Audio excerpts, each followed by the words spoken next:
Ini neraka loko kebanyakan kelahirannya. Tuh, baik tapi berkhianat. Maka kesetiaan tidak ada. Di mana sementara bisa nyari kesetiaan? Mana ada orang setia? Anak sementara belum tentu setia sama orang tuanya, apalagi orang lain sementara harap bersetia sama diri sementara nggak bisa. Nah inilah perjalanan Atman dipaksa dikembalikan ke Siwoloka. Apabila roh dewa yang mantuk poyang semeton tidak hantarkan melewati semeton sekarang berumur 40-50 tahun, tapi nu sakit-sakitan berarti nu tingkatannya di bawah. Masih tingkatan buta kala. Kalau semeton bisa sakit bertingkat, nu masih buta kala. Kalau sudah bisa melewati ke dewa, semeton nggak pernah sakit. Karena Kundalini sudah menjaga semeton.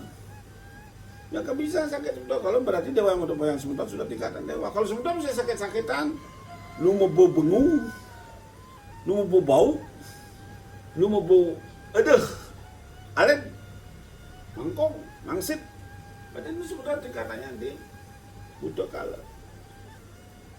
Kalau sebenarnya sudah baru 40 tahun, mau gak mau sebenarnya harus angkat ini, secepatnya angkat ini biar lewat dewa dan dijaga kesuciannya.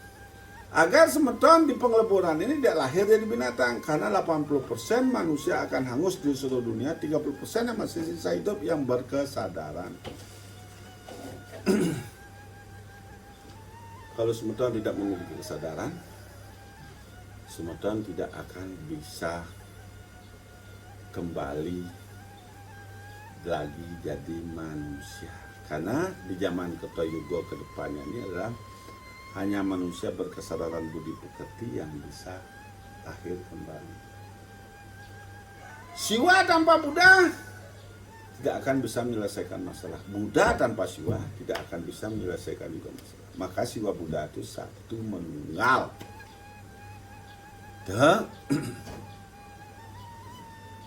Saya punya teman di Jawa, tiap hari ngurusin pura, tak ngurusin wihara, tiap hari. Kenapa dia bisa sakit? Perutnya didudak. Kenapa istrinya sakit? Terus masuk. Kenapa ibunya meninggal? Karena bukan ke pura setiap hari semeton akan selamat. Bukan karena semeton mau bakti setiap hari semeton akan tidak sakit. Sekarang ini bisa nggak kembali ke kesadarannya? Kalau semeton sudah sadar akan mengerti tentang itu, tapi kalau nggak sadar tidak akan bisa mengerti.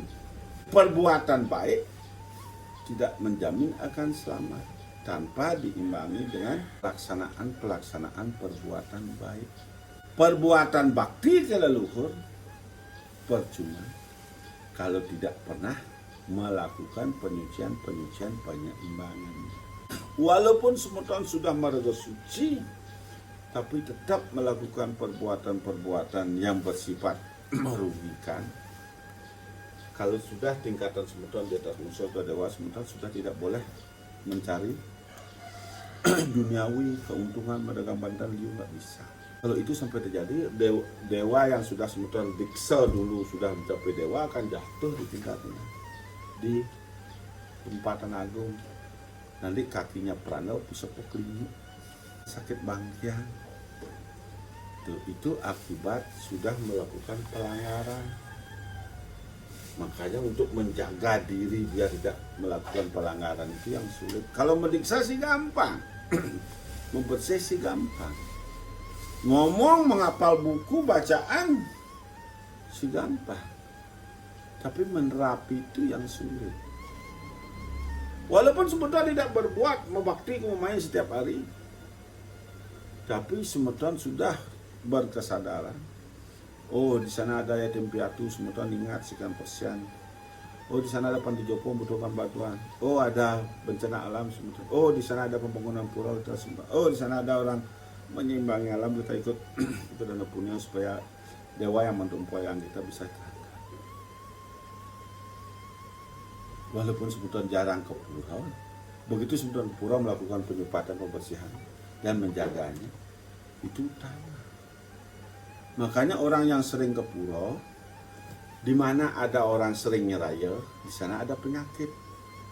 Karena di sana manusia memiliki hukum tarik menarik, energi, frekuensi, vibrasi. Nah di sanalah begitu dia nyerayo ngeregap, di sanalah energi frekuensi buruk akan jatuh di tempat suci itu. Makanya di tempat suci lah kalau tidak melakukan penyempatan, di sanalah tempat penyebaran penyakit yang paling banyak. Maka sering terjadi pura kebakaran, maka sering terjadi pura hanyut, maka sering terjadi pura kemalingan, maka sering pura terjadi kena malapetaka. Itu akibat energi vibrasi manusia runtuh di pura itu, mengotori pura itu, sehingga dewa lari. Dewa manusia inilah yang dia sembah, karena apa yang dibawa itulah yang dia sembah. Karena manusia itu bagian dari manifestasi dari Atma. Dialah yang melindungi sini. Kalau dikotori dewanya runtuh jadi buta kalau, itulah yang disembah buta kalau. Kalau dewanya jatuh jadi ular, ular dia sembah di pura. Jadi pura itu kan kotor kan. Maka di mana ada tempat suci, di sana penyebaran penyakit yang maha dahsyat. Kalau memang nak ke pura selesai berbakti, kamu main akan sugih, banyak sugih, apalagi sementara agak nyama Bali di mana bakti kamu main, banyak Bali sugih-sugih dah. Bukan karena membakti akan lunas rezeki, itu pamrih namanya. Berdoalah pada diri sendiri, karena Tuhan itu ada dalam tubuh. Berdoalah pada leluhurnya, agar leluhur yang manduk wayangnya bisa naik. Di sanalah minta pertolongan. Sejak kapan, bagaimana cara Tuhan menolongnya? Bukannya Tuhannya duduk di dalam kerajaan menuduh-tuduh, selamat kamu. Enggak. Ini Adjuatman, ini pecahan atmannya para mu'atman. Ratu Betara. Dalam bahasa Indonesia, ya Tuhan yang ada dalam tubuhku, berikanlah aku selamat. Nanti yang Juatman ini kemana lagi? Plok. Apapun serangan akan kuat. Kalau ini berupa buta kala, begitu minta tolong sama Tuhannya, plak, jadi penyakit, jadi malapetaka. Plak, jadi bebayi, kraik-kraik. Oh nyana orang bisa ngeliat, padahal balian tuh bisa ngeliat, sehingga nak tuh bisa ngeliat. Ngerti? Nah itu yang terjadi, kepalsuan. Karena sudah sampai 400 tahun dijajah oleh penjajah. Antropolog penjajah memalsukan semua ajaran kita. Dibuat ajaran adu domba, dibuat ajaran yang kepalsuan. Walaupun itu sudah peninggalan leluhur, tapi sudah dipalsukan antropolog. Yang ada masih yang tidak palsu, yaitu serutinya. Serutinya yang tidak palsu. Kalau semestinya itu sudah direkayasa. Baik direkayasa oleh antropolognya penjajah, maupun direkayasa oleh kepentingan politik, supaya di zaman kerajaan dulu tidak diganggu-gugat oleh rakyat. Maka rakyat dibodoh-bodohin biar tambah goblok, agar kepentingan politik dalam kepemerintahan kerajaan terlebih dahulu tidak diganggu-gugat. Begitu juga pada zaman penjajah. Keaslian yang kita cari yaitu carilah pada dirinya, lihatlah diri. Oke, berdoalah pada dirinya. Nanti di sanalah jiwatman dan para mahatma menunggal akan membantu dirinya. Bukannya Tuhan yang di ini, ya kucut-kucut kutahe membantunya. Bukannya dewanya sana, bukan. 11 tingkatan Atman inilah yang akan menolong sesuai dengan tingkat tempat posisi para mahatmanya yang akan membantu. Kalau tingkatan buto, ya dia kuat. Kalau tingkatan kalau ya sakti dia. Kalau tingkat wong sama dia banyak rezeki dia. Ratu Betara itu tuh Betara orang. Pandai dia murah rezeki.